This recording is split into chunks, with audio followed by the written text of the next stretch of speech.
Playing Pokémon Revolution Online for the first time myself, there's been quite a few times where I've thought to myself, there's gotta be a better way. For the most part, thanks to the extremely helpful community, I've found that, to be honest, there usually is.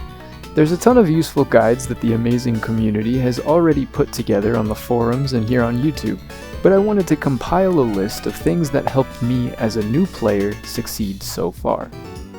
I won't claim to know the ins and outs of every mechanic available to each player as I'm still learning myself, but the things I'm going to go over in this video have helped me out tremendously. Before I get too deep into any helpful tips, I think it's important to start by clearing the air. There's a misconception that I've seen a handful of other new players have that holding off on Pokémon evolutions saves them from a penalization to leveling speed. From browsing guides online, it seems like this used to be the case in the past, but sometime before I started playing at least, this was changed to not work that way. You can freely evolve your Pokémon, and in fact for the most part, unless you're holding off for a specific move, you probably should be evolving your Pokémon. Now that I've gotten that out of the way, I want to start the helpful tips off with the EXP Share. You can get this item as soon as you get to Vermilion City by going through Diglett Tunnel. By having a Pokémon with high friendship that knows the move Dig and interacting with these holes near the entrance of the tunnels, you're able to bypass the cave, getting to the other side quickly and easily. I'll explain more on the move Dig specifically later on, keep that move in mind. Anyways, getting through the Diglett's cave and traveling south from the cave exit, you'll eventually come across a stop house with an NPC inside named Oak's Aid, and talking to this NPC for the first time will reward you with the EXP Share. Now if you're only used to modern Pokemon games, the EXP Share may be a bit strange to you at first. This is not a toggleable item that gives EXP to all of your party members. This is a held item that allows the holder to earn EXP without entering battle, so long as it's in your party and not fainted. Moving on from the EXP Share, there's a lot of money sinks in the game and you can find yourself struggling for cash pretty quickly.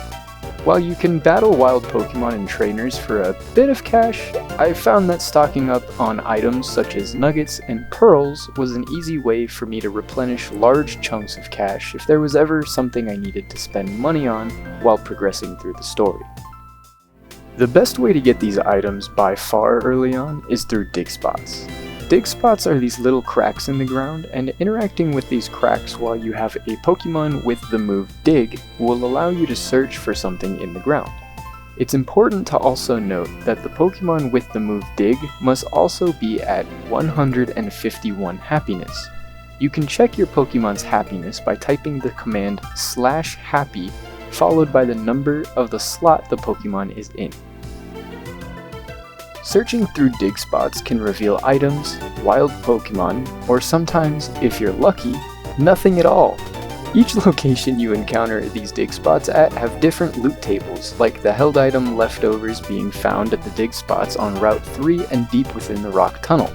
If you're interested in finding out what you can find from each dig spot, I'll put a link to a guide on the forum going over each individual item possible from dig spots in every location. Dig spots refresh every 3 days, so make sure you check back every now and then so you can start printing items as soon as possible. It may feel like a chore, but dedicating a little bit of time to traveling around the region and collecting these items from dig spots can net you a solid amount of money very quickly if you're lucky. Getting access to the bike through completing a quest bringing a Ditto to a certain NPC in Vermilion is a great way to travel around the region quickly on a budget early on. Another important thing you might be able to take advantage of immediately are the Officer Jenny quests located in each city in Kanto. These quests can range from defeating a specific trainer, catching a target Pokemon, or completing a certain mechanic like headbutting a tree. Completing these quests can reward you with a hefty amount of cash if you do them all, and I'd recommend at least trying to do as many as you can. Though these can only be done once, so they're a nice little boost, but their usefulness is limited. If you play daily and have made it through to Celadon City, there's a really useful NPC here called the Celadon Daily Challenge. Talking to him and going through his dialogue designates a specific target Pokemon for you to catch. Showing him the Pokemon he asked for will reward you with items based on the total IVs of the Pokemon you show him. Higher total IVs increases your reward. Doing this multiple days in a row will reward you with extra things like cold hard cash and even shiny Pokemon. Be warned though, you need to do this a lot for things like that, so generally you will use this for useful items like nuggets, healing items like revives or berries, and held items like the focus sash. You can do this daily though, so the sooner you start taking advantage of it, the more free things you can start getting. Speaking of things specific to regions, it seems like each region past Kanto has a specific event that you can complete each day to gain a big boost in cash. In Johto, there's a bug catching competition, a mechanic you can do daily to receive 25,000 Pokédollars. You can also get useful things like PvE coins and rare candies. If you get lucky during this challenge and manage to find a shiny Pokemon, you can also get an additional 100,000 Pokédollars bonus on top. Though that's pretty unlikely, so I wouldn't hedge everything on finding a shiny Pokemon. You can, however, almost guarantee yourself first place by catching a Larvesta or a Cutiefly as they spawn any time of the day, a Heracross if you enter during the day, or a Pinsir if you enter during the night. You can get unlucky if you catch the first one you find and it just happens to be extremely bad in relation to its IVs and nature, but you can offset this by bringing a Pokemon with the ability Synchronized and placing it in the lead slot of your party. If you aren't aware of what Synchronized does, in essence, placing a Pokemon with this ability in the lead slot of your party gives all encounters a 50% chance to have the same nature as it.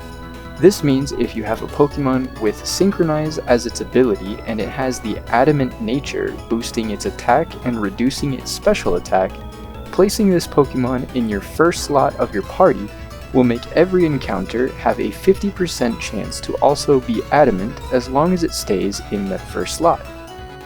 This is useful for a lot of things, but for the purpose of the bug catching contest, it allows you to have a much higher chance of the wild bug you find having a nature that gives you a nice big boost to your point total. So if you feel like you're getting unlucky with your catches, try to synchronize your Pokemon. The best natures you'd want to look out for in regards to the bug catching contest, referred to as the BCC by the community, are Jolly and Timid for physical and special Pokemon respectively. There are more areas with unique content like the BCC in Johto in other regions as well that can earn you a lot of money very quickly. I wanted to mention this despite them being a little further into the game, requiring you to already have completed multiple regions, because I want to highlight that you gain more ways to earn money as you progress. While you can sit and grind wild encounters over and over on repeat for hours at any time, some people may find more value for their time in progressing as far as their team allows before resorting to any grinding. Since the BCC is the first one of these regional moneymakers you unlock after completing Kanto, I wanted to go over it since it's still pretty early on in the game's story as a whole. Like I mentioned though, there are more ways to earn money as you complete more regions, so if you guys would like, I can make guides for that content as well as I progress through and unlock them myself, so I can fully understand the mechanics and be able to explain them to you. Just make sure you leave a like on the video and comment down below as well to let me know that's something you'd like to see. In Pokémon Revolution Online, I think pretty often you're gonna find your team feeling a bit underleveled. As you progress through the game, the difficulty is going to keep ramping up, and pretty soon you may start feeling like it's not worth it to level up new Pokémon. Don't worry though, outside of grinding up slowly from wild Pokémon, there is a way to gain lots of EXP quickly. For example, the Copycat Trainers. The Copycat Trainer will copy the team of the last player who cleared the gym and battle you with it. This often means that you will encounter Pokémon with similar levels to your own, oftentimes being higher than the trainers in the surrounding area, making them incredibly useful sources of EXP. It also gives you a pretty good idea of what other people are using as well, and might give you some useful insights on useful Pokemon you could be using as well. Don't forget to check the Pokédex after the battle to see where each Pokemon's spawn location is, as well as what time of the day they spawn at. Regular trainers will reset 7 days from the last time you challenged them, allowing you to rebattle them for a bit of extra money. However, in exchange for not rewarding you with money, the copycat trainer will rebattle you each and every time the gym leader is cleared with a new team. As long as you're willing to make the trip back to the last city with a gym you've completed, these copycat trainers are a great way of training up new Pokemon on your team, especially in combination with the EXP Share. I will always encourage new players to explore more options on your teams as you progress through each region. On the topic of training your team, I should also mention the Trainer Tower, an area you can visit to earn EXP quickly. This is yet another money sink in the game that you may or may not have access to. If you can spare the money to enter, however, this is a pretty great source of EXP in relation to the level you enter at. The way the Trainer Tower works to my knowledge is that Pokemon are split into tiers based on their respective level. A level 34 Pokemon, for example, would be in the 31 to 39 tier. As long as all the Pokemon in your party are within one tier of each other, they can enter together. If you dedicate yourself to leveling your team evenly, this is a great way to stack EXP across all 6 of your party slots. While in the Trainer Tower, all Pokemon in your party will earn EXP regardless of participation in the battle. EXP is rewarded at the end of each battle and will not be rewarded to any Pokemon that are currently fainted by the end of the battle. You want to keep as many members of your team as healthy as possible, as this is an endurance test.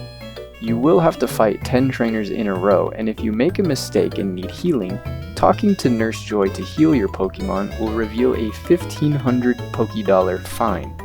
If you have to, prioritize using healing items you've stockpiled to heal before you resort to Nurse Joy.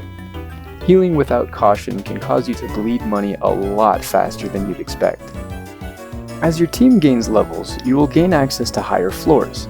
The trainers on each respective floor will be harder and harder as you climb, rewarding you with more and more EXP. The maximum floor you can enter, though, is determined by the current amount of badges you have. More badges unlocks more floors, so progressing through the region is also vital to gaining more EXP. Always progress as much as your team will allow before using options like the Trainer Tower again, as these things add up quickly, and early on into your time playing Pokémon Revolution Online, you simply may not be able to afford things like this if you aren't careful with managing your money. Lastly, I want to bring up that premium shop currency is tradable in-game. This is possible due to an item called the Coin Capsule. Using this item will reward you with 100 of the premium shop currency. You can buy coin capsules from other players with in-game money, meaning if you're willing to put in the effort to grind it out, everything in the shop is available to you. The reason this is useful is because of tools you can use to replace HMs. Using these tools will allow you to bypass the requirement of having Pokemon on your active team with the HM moves.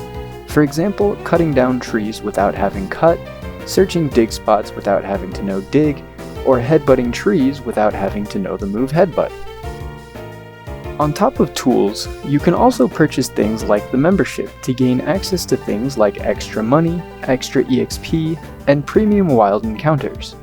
The membership is not permanent, however, so you will need to repurchase this to keep your membership privileges.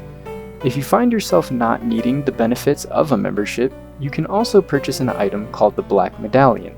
The Black Medallion boosts the chance of wild encounters having their hidden ability, making farming for desirable Pokemon a lot easier. Almost all the tips I covered in this video were brought up to me by other, more experienced members of the community, and I wouldn't be where I am today without their help. I want to give a massive thank you to everyone who helped me learn new things that I could teach to other new players, and if you feel like I missed something or would like more details on any topics covered in this video or not, let me know in the comments below. I also want to bring up that I stream daily starting at around 12 PM EST, and I'd love to answer any questions you have or just say hi. I do play other games as well, so if you're interested in joining my community, you can check out my live streams to see the current things I'm working on, or watch my highlight videos of my streams here on YouTube. Anyways, thank you so much for watching this far, and if you enjoyed the guide, definitely leave a like on the video and subscribe for more guides like this or to get notified when I go live. You can also check out my other streaming platforms in the description along with a few other helpful forum posts. But with that, I hope you have an amazing day, and I'll see you around.